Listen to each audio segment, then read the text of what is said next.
We know you mentioned Wanaka Wastebusters, and people,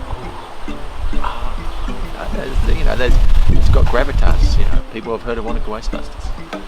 Hi, my name is Ben Elms, sometimes known as Dr Compost. Yes, it started in the year ... Not quite sure what year that was. And Sue came up to me and said, hey, look, we're looking at doing some more compost education, and I'd been doing a few workshops, some for wasties and some for reap and what have you, and I thought of the Dr Compost idea and just thought, oh yeah, Dr Compost, like superhero meets geek. I'm not sure if it's either of those particularly, but the relationship is very much entwined. I'm just the pawn. It's the wrong word. I'm lucky enough to have Wanaka Wastebusters having my back. There's a team behind the Dr Compost project. It's not just Ben Elms off there doing it. I just get to turn up. It's fantastic. Without Wanaka Wastebusters, there probably wouldn't be a Dr Compost, or there'd be, I'd still be in my backyard. I can compost all on my own. Do you know, I guess the wholesome moments are when I get stopped in the street and then they come out and ask you, they just come out with it. They just start asking gardening and composting questions. And it's fantastic, I love it. I could talk gardening or composting all day long. That's the best part, is when you just get, people in the community just come up to you and they don't even introduce themselves. They just start asking a question straight up. It's quite cool when you meet people who used to live here and live overseas but follow all the stuff we do on social media as well. That's quite cool. And they go, yeah, oh yeah, I follow you on. Oh, awesome. You live in Perth? So that's kind of fun. It's like the easiest job in the world. That's what it is. It's an easy job in the world because people just ask you interesting stuff. I'm often surprised as people that you can compost anything that lived before.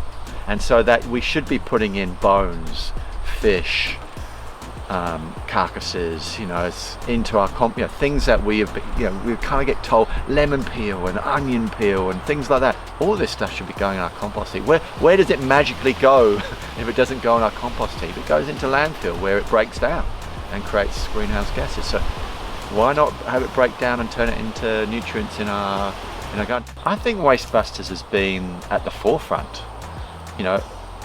Before Wastebusters, sure, we probably had a few little community groups, but think 25 years ago there was only 3,000 people, give or take, in this community, and Wanaka Wastebusters has been the pioneer that has driven so many environmental policies that have environmental actions that have not just locally, have influenced it nationally as well. I'm on a few committees where I'm there as Dr Compost or / Wanaka Wastebusters, but there's usually somebody else from Wanaka Wastebusters on that committee or community group trying to help and support it in some way. Oh, 25 years, okay. 25 years, I would say that every backyard has a compost system. Every individual or family is taking responsibility for their composting, and it might be they've been supplied with a really simple system for their backyard, rather than this idea that someone takes it away from the end of my street and I forget about it and it gets hauled either out of the district, or if we're lucky it would stay in the district. But, so I'd like to see that every backyard has, so backyard and community, little miniature community hub. Oh, do you know what? People love it when I start talking about urine.